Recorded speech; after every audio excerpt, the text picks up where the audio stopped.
Welcome back, everybody. It's another episode of Life Coach Labs. I'm your host, Chris Angel, and I'm here with my guest today, Andy Greenewald. Hi, Andy. How are you doing, Chris? I'm good. I really enjoyed our green room conversation. It was a lot of fun. Oh, yeah, I could talk to you forever. For the sake of relatedness, can you just tell people a little bit about what you do in the world so we can frame our conversation? Sure. I find myself looking for problems and that I believe to be solvable. I had a background in philosophy and cognitive linguistics, and ended up as an entrepreneur building tech companies. So that's so basically sort of with that field of study, you kind of have a long view, and so I find myself fascinated with a current state of technology A and problem B, and hey, I think we can make the two ends meet. Nice. And so I've been lucky enough to be able to spend a lifetime so far building out companies. Had built out my first business was in college with a two-sided marketplace before the internet. So Wow. two-sided market, note to self, it was hard before the internet. And but then built a SaaS, software as a service company, securing banks. So we ended up inventing security in the cloud. Wow. And then I spent about 20 years in that sector with the small community banks, credit unions. I'm a big underdog. I love the little guy. Yeah. So my career has really been about figuring out how to solve sort of complex technical problems for the little guy, and let David beat Goliath. Nice. I love So that. that's my shtick. I live it here in Connecticut. We're about 50 minutes out of New York with my eighth grade sweetheart and our golden retriever, and Wow. that's and two kids that are out of our hair now. There you go. I'm almost there. What your company is called Story Hub. Yes. Your current company, you started that 2 years ago? Yep. Yeah. We have pivoted into Story Hub. It was born out of another company that has a few more years on it, but yes. Got it. Okay. The reason I ask is because the reason you and I met, I had made some posts on LinkedIn about the numbers, and you had this really insightful comment about data and numbers. I think I was coming from the other side, numbers are dumb. And I think you added this really human context to numbers. And then I went and looked at your profile on LinkedIn, and you had this cover photo that was like this beautiful, I can't remember what it said now. It was this beautiful blend of data and humanity. And I'm like, who talks about those two things in the same cover photo? So yeah. I reached out to you, and here we are. What do you remember? I mean, of course you remember. What does your cover photo say? Or I think it's something along the lines of we turn customer data into happiness, or into something, happiness. something to that effect. Yeah. I mean, how those, to me, those are like opposite ends of the continuum. Like data and happiness are not, don't live in the same world for me. Right. But that's what Story Hub does, right? Right. Well, yeah. So the reality, and certainly post COVID, where virtually all shopping is done online now. Companies like Shopify have democratized e-commerce. Obviously there's Amazon, but there's literally millions of other stores. And so as customers are interacting with those businesses, they're leaving all sorts of data crumbs along the way, and you can sweep those up and understand how to make customers happier. And so that's really where Story Hub lives, is providing those smaller e-commerce merchants that are again the David against the Amazon Goliath, and so we're giving them the kind of capabilities, but it's in a superhuman way, because it takes all of that the ones and zeros of data and turns it into a news feed. So if you think about Apple News, it looks way more like that than it looks like the Matrix or anything. Right, numbers floating down my screen. Exactly. Yeah, I love the application of data that you're describing, because I feel like in the world of big data, we talked about this before we hit record, but the long shadow of an industrial data complex, or the way most people, I think, like me, feel about data is it's a machine-based thing, and they're coming to get me, or but I'd like to hear your perspective on data, because I think it's refreshing to me. So how do you see it? Well, yeah, no, and there's a lot to be concerned about, I mean, and Apple's taking some great steps with that, because my first exposure to sort of consumer data, customer data, was in the context of a market research. And you have all of these PhDs and data people who are basically treating human beings like ants under a magnifying glass. Right. Right. And it's creepy. It's Yeah. I mean, it's creepy. Yeah. And so, but but that doesn't that's saying the data is being used in a creepy way. Yeah. And so to the question that I asked to those people is like, so would you do what you do with the data to a friend? And the answer was no. I'm like, well, how would you help your friend if you had Mm, the data? mm, And so that's mm. very much, Yeah. it's not, data itself is neutral, Yeah. but how it's used can be, it can be used, your forces can be used for Interesting. good or evil. Right. Oh, And yeah, I was just gonna say, it makes me think it makes me think of just the again, what we said before, the whole marketers ruin everything quote by, I think Gary Vaynerchuk said it. When there's data and I can look at you under a microscope like an ant, and I can see what are your hot buttons and what things make you buy, and I can create an offer and a funnel and an upsell, and there's a lot of stuff that feels like manipulation mhm, typically from data. Right? It's like data is my enemy because it gives those people right. the ways to manipulate me, and I have no say in it. And I think that's the relationship. But what you just reframed it for me. Yeah. If you were working with a friend, yeah, go ahead, sir. Yeah, no, it's one of the distinctions that we've drawn is the idea of targeting, because all the things that you're talking about is targeting. Yep. And it's like, well, like how often is a target happy about being a target? A deer, Right. like it just, Yes. so we think about tailoring Uh, that, and this was really born out of personal experiences with like just thinking about what kind of relationship do I want to have with a brand. mm, And so, if you can treat me the way I want to be treated, that's a good thing. And so rather than thinking about it as how do we target an individual, if instead we reframe it and say, let's think about 12 different ways, I'm just making up a number here, yeah. but 12 different sort of relationships that someone wants to have with a brand. Mm, And then it's a question of finding which one does Chris like and which one does Andy like. And that's a much less invasive perspective. yeah. And because to my mind, and we talked about this a little bit in the green room, was this notion of, I had a local butcher, and I love them, but I still only got there every 1 out of 10 times or something. Mm, And I'm like, well, I wish they would meet me with data and create a relationship with me that was different. And mhm. instead, it was just I had to remember, and then I had to not be at Stop and Shop, our local market, and there's Yeah. a whole bunch of things. So this notion of tailoring versus targeting, Mhm. where it's being used in a again, it's being used in a way that you would do to a friend because you think you're helping them to have a better Yeah. relationship, not just extort money out of them.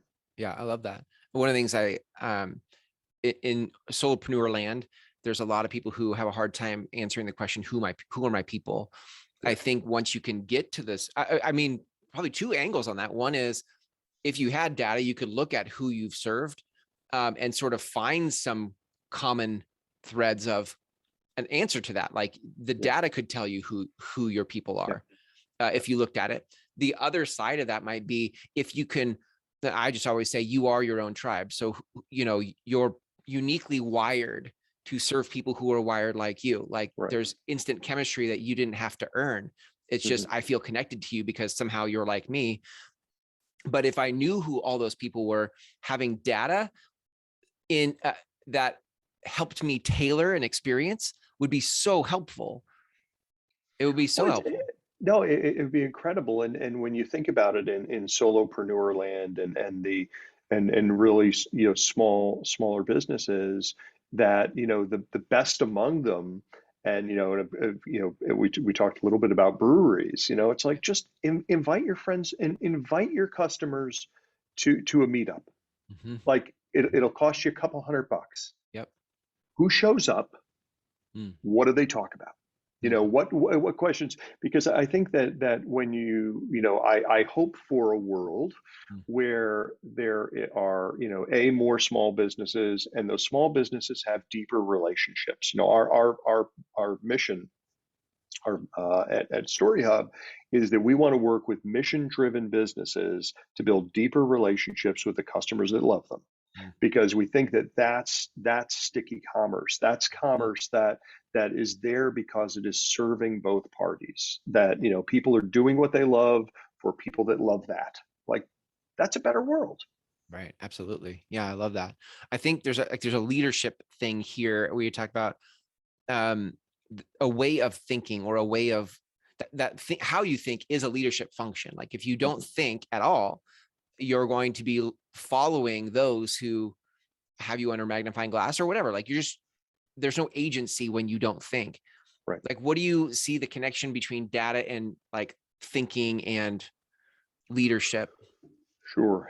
So, one of the challenges that I've seen, repeated over and over again with again, I'll pick on smaller businesses, is that, they're there for some reason, for, hey, I got downsized, or my father did it and I took over the business, or some confluence of factors that aren't specifically sort of mindful about, okay, I am here to do this for these people, and that's a relationship, and this is a transaction, and here's where they value it, and here's why they value me. And it's, in the absence of sort of getting to that next level of granularity, where you're thinking about some of the mechanics in a sort of explicit way. um, it's not until you do that that you can start to sort of introduce data to your thinking. Well, how many of these types of people Mm. are there in my community, or might I have reached to, or how might Amazon undermine my business, or Home Depot, or whomever, and when they do undermine my business, what potential actions do I have to defend myself? Mm. And, we had two hardware stores in town when Home Depot arrived, and one survived and thrived, and the other one perished. And it was all around Sunday. Huh. That the one guy is like, my grandfather wasn't open on Sunday, my father wasn't open on Sunday, and I'm not open on Sunday. I'm like, well, like, and we were a bedroom community to New York, so there's no one here during the week. So I'm like, you really want to close your store on Wednesdays, dude? Like, Right. be open Sunday, Yeah. because Saturday is all the kids and sports and everything else, and Right. Sunday is when I'm getting work done around the house. So if you're closed Sunday, you're literally shutting off 50% of your revenue. Right. And Huh. but he wasn't, he couldn't sort of, he didn't think about, I mean, to my estimation, he Yeah. didn't think about his business. He didn't think about the competitive pressures, the market realities. He was just, he showed up and he opened the door and he did a great job and he was amazing and he knew his products, and like there was a whole bunch of things that Mm. I absolutely loved about this guy. And Yeah. it's like, listen, there's four things that you're not factoring in, and if you Right. just factor those things in, you can prosper. But it didn't come around that corner. It's a really good point. I like the connection of the you can be really good at what you do. You can be a really kind person. I think there are a lot of great life coaches, a lot of kind life coaches, and at some level, it may not be enough for you to grow the kind of impact you're trying to grow without thinking differently about that growth. Like how Mhm. you grow, how you expand the message and the impact, the work matters, and maybe where you're getting your growth strategy from. Like if you're getting your Mhm. growth strategy from the latest marketer who gave you their webinar funnel, may not be the same thing as having data that would suggest like here's what people are currently looking for. Mhm. You'd make different decisions, I think. Yeah, and I think that this idea, and certainly, with a training in philosophy, you spend a lot of time, picking nits, and Mm. getting to really granular things, because it's always like, where's the simple lever in the equation, Yeah, I love that. because that's, we talk to brands all the time. It's like, where does your profit come from? It's like happy customers, because they stay, spend, and tell their friends. Like, Mhm. it's so the only thing you should be obsessed about is who are the happy people and why are they happy? Mm. And so when you start to, just get down to that really simple thing, and people are like, well, that's so basic, that's too simplistic. It's like, Mm. is it? Like I know that the factors around it are going to Yeah. grow more complex, but Yeah. like in the end, like, it used to be that people didn't have a billion alternatives. Right. Now they have a billion alternatives. Yeah.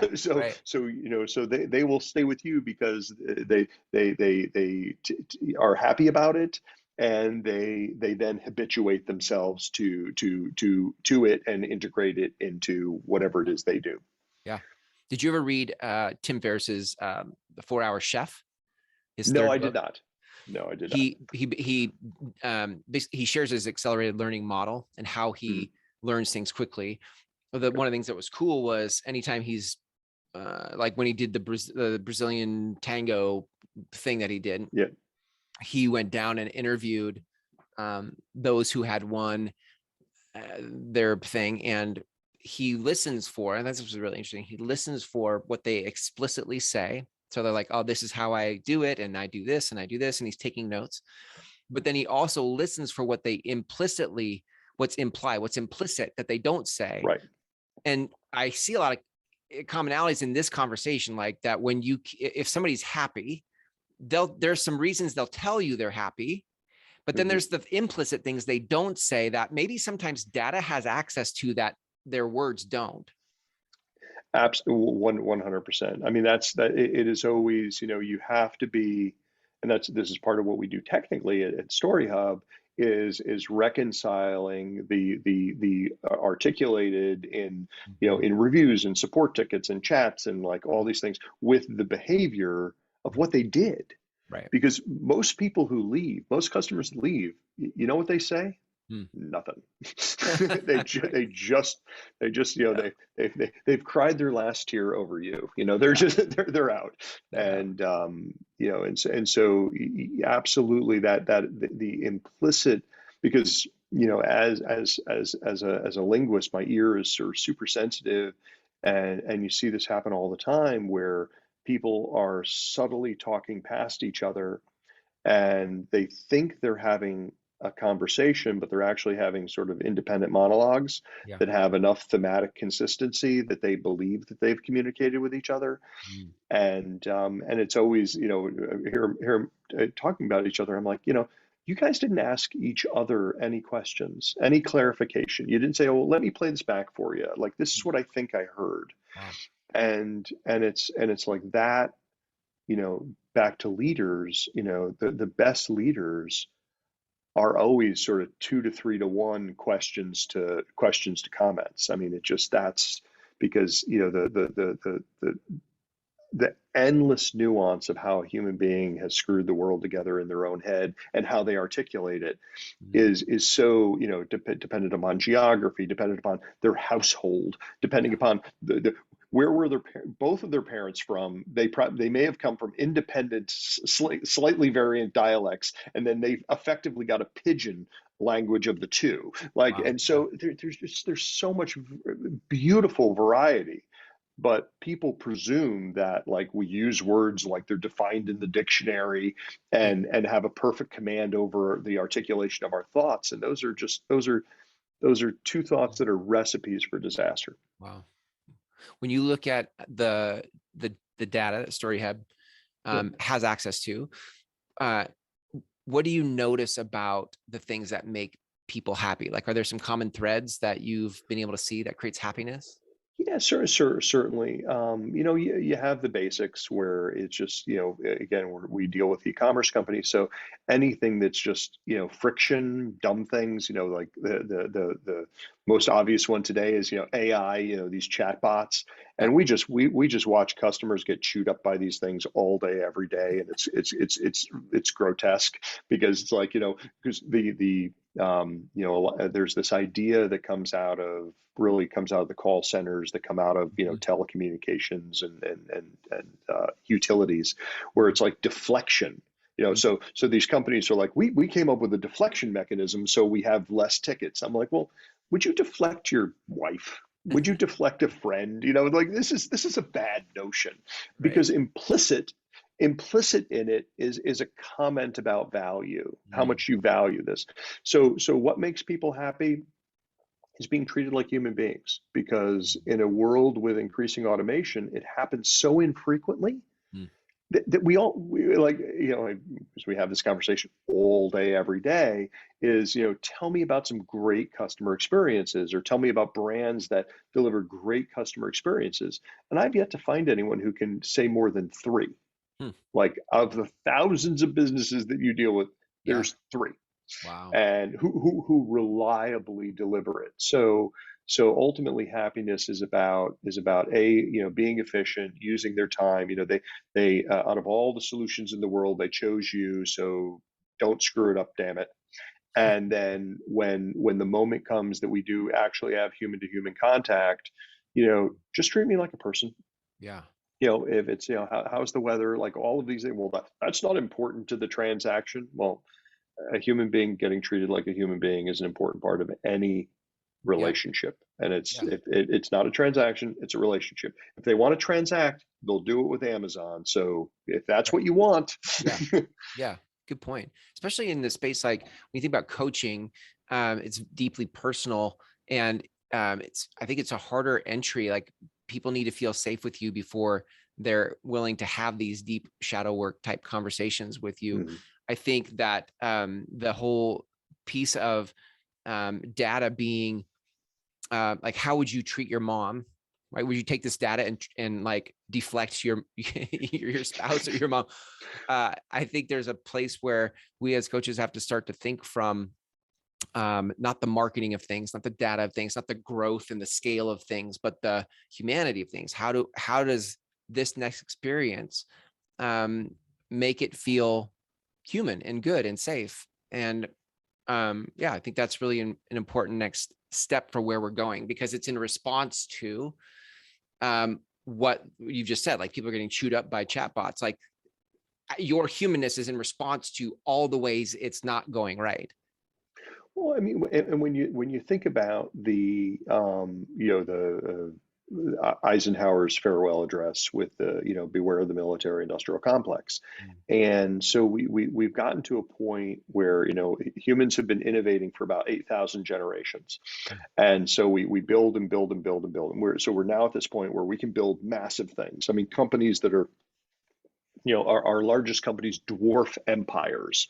yeah. And so they end up having their own internal needs. And so everyone, tens of thousands or hundreds of thousands of people inside these organizations are looking to satisfy Wall Street's profits. They're looking to, earn their own position within the pecking order inside the organization. So there are a whole bunch of internal dynamics in these massive organizations that have nothing to do with me, the customer who's out here, who Mm, has a choice to do mhm, business with you, or someone who understands that I'm a human being. yeah. And so that's this sort of moment that we find ourselves in, where we have, as a species, successfully built massive amazing things, but those massive amazing things kind of sometimes use us as the grease. And and Right. that's and that's and we still don't like it. Right. And we still don't like it. Yes, that's so true. Well, I love this conversation. I love that you're leading something in the world that is bridging a gap, it feels like, between something that doesn't feel human, like data, where our relationship to it is we're under a microscope and we're being retargeted as targets Yeah. with all the dirt you found on us to try to hit our hot buttons. You're bridging data to something that is like, how do we tailor it? How do we serve? How do we come alongside of those that we're wanting to? You said it earlier, like it's really just humans having interactions with humans, and data becomes this thing for how that maybe informs how humans are Yes. doing business together, right? Yeah, yeah, yeah. Well, Yeah. yeah, informs, how. how do I, you may do your sort of deep reading or assessment, first thing in the morning, and that may be for me an after dinner thing, or you might want to be prompted at some interval, and I have a different cadence, and there's like all sorts of different particularities that you can detect out of my patterns, and I could detect out of your patterns that would just help us to relate with each other better, where we go, okay, Yeah. Chris thinks about this in the morning. I think about this in the evening. Lunch will probably be the best place for us to sort of meet in the middle. And and it's a sort of silly, simple thing. But guess what? Human beings at the end of it are kind of like there's a bunch that's really complex, and there's a bunch that's kind of basic. Yeah. And Huh. it's I don't know if you read the new Kahneman book, the most recent Kahneman book, Mm. Noise, Mm-mm. No. and it just talks about the noisiness of human decisions, Oh, wow. and how our humanness, and it looked at, I think it was insurance underwriters, and so there's a professional certification, and there's in a company standard, and there's like all of these boundaries around it, and the Mm. variance between different underwriters. When the CEO is asked, like, what's the difference? What's the variance between these things? It's like, oh no, we have all these guardrails, so I think it will be under 5%. It was 37. Oh, And wow. oh, by the way, if you factored in when people were hungry or Mm. wanted to go home, it Mm. jumped even higher. Wow. Because we're Homo sapiens, and we're for all the good and all the bad, we're human beings. Yeah. I think And I love data for that reason. Like you're totally winning me over for data, by the way. I there's something about um I almost would want, if I knew the people who were in control of the data were safe, Mhm. I would almost Yeah. want there to be more data collected about me. Like, is there an app on my phone I could turn on that it follows me everywhere, so it knows when I read in? Do I do my deep reading in the morning or evening? And I would actually want that, because it sounds like it would make my life that much better if in the hands of those who would be stewards of it Right. instead of manipulators of it. Well, I mean, and I think Apple's moves. I think with Tim Cook. I think is seems like a really earnest guy, and they're certainly trying to earn this position of trust. Hmm. And I think that's a lot of it, because they're doing. I love the work that they're doing with Apple Health, Hmm. and obviously for them to do what they do with Apple Health and have the access to the data that they Mhm. have to have your trust. And so their business model is like, hey, listen, we're going to sell you premium devices that you're going to pay up for. Right. But what you get in return is a great device and your privacy. Yeah. And where business models that are free, you're the product, Right. right? Like that's Yeah. that's the reality, is that if you strip away some of the optics, the difference between social media and the matrix is basically, like the background. Hmm. Because social media, and to an extent gaming, is basically monopolize. They're using these psychological tricks Hmm. to give you steady feeds of dopamine and other sort of emotions, to keep you captive, to sell advertisers your time. Yeah. And so these mechanisms, which are so huge in scale, are literally setting fire to human potentiality Mhm. as they sit there and doom scroll. And Scroll. so, to your point, if businesses are organized around a sense of stewardship, and come up with a business arrangement that works, and again, Apple, I think, is a model of what works. I mean, there's the former engineer at Google who ran search, is now started a company. Let me see here. Hold on. I think it's Naveen, Neva, Neeva, is a new search engine, and the intention is to have it be a paid search engine.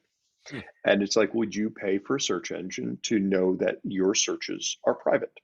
Hmm. And he makes this amazing case. There's a podcast from a company called Yext that has an interview with him, with the head of engineering there, or the CEO, And it's such a compelling thing, because he's like, listen, all of us as people go to our search engine and we'll ask the most intimate questions Hmm. that are then used to target us. Hmm. Hmm. Like that's Yeah. not a reasonable. You wouldn't do it to your mother. Right. Such a great, as levels of playing field, that question level, like, just makes everything clear. Would you do this? Yeah. Yeah. I love that. Well, again, I really appreciate the work that you're doing, and I appreciate you sharing how you're bridging data with happiness. It's so great. And yeah, I feel fortunate that we got to have this time together. Thank you. If people want to learn more about you, Andy, and Story Hub, where can they go?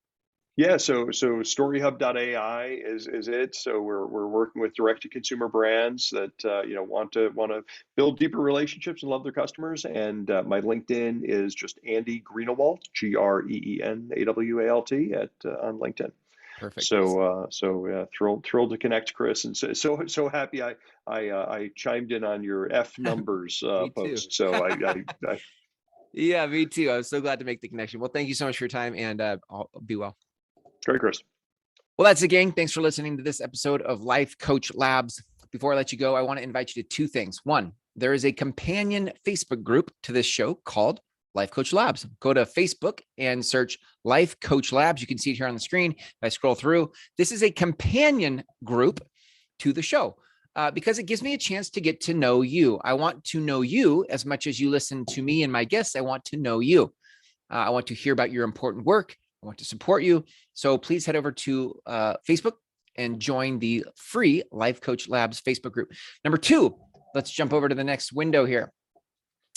If you are looking to create recurring revenue in as little as 4 hours a week, I have documented my community model, right? How do you do community? How do you build a membership model for your coaching that incubates the people you want to serve and do it in as little as 4 hours a week? You can head over to lifecoachlabs.com/model. You can see it right here on the screen, lifecoachlabs.com/model, and learn more about how to create recurring revenue in as little as 4 hours a week. Thanks for hanging out with me in this episode. And until next time, be well.